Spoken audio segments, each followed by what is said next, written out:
जी हाँ दोस्तों, बॉलीवुड में अफवाहें रोज चलती रहती हैं, लेकिन कुछ सच ऐसे होते हैं जो पूरी इंडस्ट्री को हिलाकर रख देते हैं। आज की कहानी भी कुछ ऐसी ही है। एक ऐसा सच, एक ऐसी रियलिटी जिसके बारे में फैंस ने कभी सोचा भी नहीं था। शाहरुख खान, एक सुपरस्टार जिसने करोड़ों दिल जीते, और दूसरी तरफ अभिषेक बच्चन, वो हीरो हैं जिन्हें लोगों ने अंडर एस्टिमेट किया, जिन्हें लोग कभी उस नजर से देखा ही नहीं जिस नजर से देखा जाना चाहिए था। लेकिन दोस्तों, दोनों के बीच का रिस्क, डिस्टेंस, कंपैरिजन और कंपटीशन, आज सब कुछ एक नई रोशनी में सामने आया है। बॉलीवुड की कहानी सिर्फ कैमरों के पीछे की चमक नहीं होती, यह एक जंग होती है। एक जंग रिकॉग्निशन की, एक जंग स्पॉटलाइट की, एक जंग रेस्पेक्ट की। और इस जंग के बीच में शाहरुख और अभिषेक दोनों अपनी अपनी अलग लड़ाई लड़ते रहे। एसआरके हमेशा से एक ऐसा नाम रहे जो स्क्रीन पर आए तो लोगों के चेहरों पर मुस्कान आ जाती है। उनका चार्म, उनकी डायलॉग डिलीवरी, उनकी टाइमिंग, सब कुछ उन्हें एक परफेक्ट सुपरस्टार बनाता है। लेकिन इस कहानी का दूसरा हिस्सा, अभिषेक बच्चन, एक ऐसा शख्स हैं जिन्हें लोगों ने बार बार जज किया, बार बार कंपेयर किया, और कभी उन्हें वह इज्जत नहीं दी जो उनके काम के लायक थी। शुरुआत करते हैं उस वक्त से जब बॉलीवुड में एक नई हवा चल रही थी। 2000s के दौर में एसआरके अपने करियर के पीक पर थे।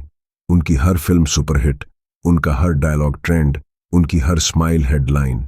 मीडिया उनका दीवाना, फैंस उनके पागल, इंडस्ट्री उनको आइकॉन का दर्जा दे चुकी थी। उनका नाम ही गारंटी था कि फिल्म चलेगी। पर उसी वक्त एक और बच्चन घराने का बेटा स्पॉटलाइट में एंटर हुआ, अभिषेक बच्चन। लोगों को लगा कि अमिताभ बच्चन का बेटा है तो यह तो फ्लॉप हो ही नहीं सकता। लोगों ने उम्मीद रखी कि यह दूसरा अमिताभ बनेगा, लेकिन रियलिटी थोड़ी अलग थी। अभिषेक की पहली कुछ फिल्में फ्लॉप हो गईं। मीडिया ने मजाक उड़ाना शुरू कर दिया। कंपैरिजन्स एक आग की तरह फैलने लगे। दुनिया ने यह नहीं देखा कि अभिषेक अपनी अलग पहचान बनाने की कोशिश कर रहा था। दुनिया ने सिर्फ यह देखा कि अमिताभ का बेटा फ्लॉप हो रहा है, और यहीं से वह प्रेशर शुरू हुआ जो आज भी उनका पीछा नहीं छोड़ता। लेकिन दोस्तों, लोगों को यह नहीं पता कि इंडस्ट्री के अंदर अभिषेक का रेस्पेक्ट एक अलग ही लेवल का है। डायरेक्टर्स जानते हैं कि वह कितने डिसिप्लिन्ड, कितने कॉल्म और कितने प्रोफेशनल हैं। उन्होंने गुरु, युवा, सरकार, कभी अलविदा ना कहना जैसी फिल्में की, जिन्होंने क्रिटिक्स को हिलाकर रख दिया। पर फैंस, वह सिर्फ रिजल्ट्स देखते हैं, और रिजल्ट्स में एसआरके बहुत आगे थे। लेकिन असली कहानी, असली ट्विस्ट, असली रिवीलेशन तब हुआ जब सोशल मीडिया का दौर आया। सोशल मीडिया ने सब कुछ बदल दिया। कंपैरिजन और इंटेंस हो गया। फैंस ने दोनों को साइड बाय साइड रखकर देखना शुरू किया। एसआरके वर्सेस अभिषेक एक ट्रेंड बन गया। कहीं लोग कहने लगे, एसआरके ही किंग है, अभिषेक का क्या ही फ्यूचर है। कहीं लोग कहते, अभिषेक को कभी चांस ही नहीं दिया गया। लेकिन दोस्तों, सच क्या था? इंडस्ट्री का रिएक्शन क्या था? यह आपको आज मालूम होगा। शाहरुख खान एक फिनोमिनन थे। उनके हर प्रोजेक्ट को हाइप मिलता, उनके हर इंटरव्यू को मिलियंस व्यूज मिलते। पर अभिषेक कैमरा के पीछे, पब्लिक की नजरों से दूर, क्वाइटली काम करते रहे। और एक वक्त ऐसा भी आया जब उन्होंने बॉलीवुड को ब्रेक देकर ओटीटी की दुनिया में कदम रखा, और यहीं से पूरी कहानी पलट गई। ब्रीथ, अभिषेक बच्चन की वह सीरीज जिसने क्रिटिक्स को शॉक्ड कर दिया। लोगों ने कहा, यह अभिषेक का बेस्ट परफॉर्मेंस है।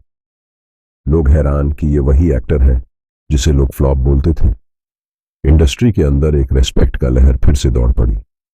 कुछ लोग कह रहे थे कि ओटीटी ने उन्हें वह मौका दिया जो बॉलीवुड ने नहीं दिया। पर इसके साथ ही फैंस ने एक और ट्रेंड शुरू कर दिया, एसआरके वर्सेस अभिषेक 2.0।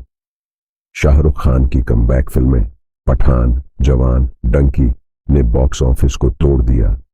एसआरके ने प्रूव किया कि उनका एरा अभी खत्म नहीं हुआ, उनका चार्म अभी भी जिंदा है। लेकिन उसी वक्त अभिषेक का कॉल्म, कंपोज्ड और सीरियस एक्टिंग स्टाइल फैंस के दिल जीत रहा था। दोनों अलग अलग दुनिया में शाइन कर रहे थे। एक कमर्शियल स्टारडम के आसमान में, दूसरा परफॉर्मेंस बेस्ड रेस्पेक्ट की दुनिया में। लेकिन दोस्तों, असली धमाका तब हुआ जब एक इनसाइडर रिपोर्ट वायरल हुई। रिपोर्ट में क्लेम किया गया कि इंडस्ट्री के अंदर एक्चुअल रेस्पेक्ट के स्केल पर अभिषेक को अंडररेटेड नहीं, अंडर ऑब्जर्व्ड कहा जाता है। मतलब लोग उन्हें कम देखते हैं, पर जान